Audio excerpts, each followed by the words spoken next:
तुमचा प्रॉब्लेम काय माहिती का, तुम्ही एकीच संघ भांडत बसताय, मग नैराश्य येते का नाही सांगा. गल्लीला बी वाटतं हेच काय रोजच आहे, लेडीज बदलायची रोज भांडाय,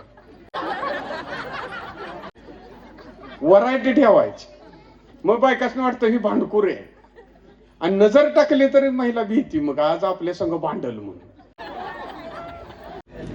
म्हणजे एकेकाळी आम्ही ज्या वेळेला व्याख्यानाला जायचं, कथाकथनाला जायचं, त्यावेळेला पुरुष सगळे पुढे बसलेले असायचे आणि महिला अशा कुठेतर अंधारात असायच्या, आणि आम्ही त्यांना म्हटलं की इथं येऊन पुढे बसा तर त्या तिथनच निघून जायच्या.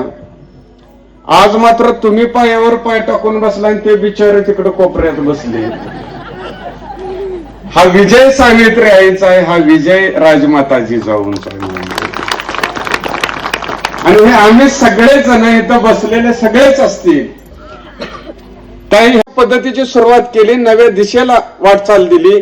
तिमिरातून त्याच्याकडे जाणं, अंधारातून प्रकाशाकडे जाणं. सरपंच साहेब ही छोटी गोष्ट नाही, ही गावापुरती न राहता भविष्यामध्ये ही मतदारसंघापर्यंत जाऊ शकते, आणि हे गाव या मतदारसंघाचं सुद्धा प्रतिनिधित्व करू शकते. इतका आदर्श उपक्रम आहे.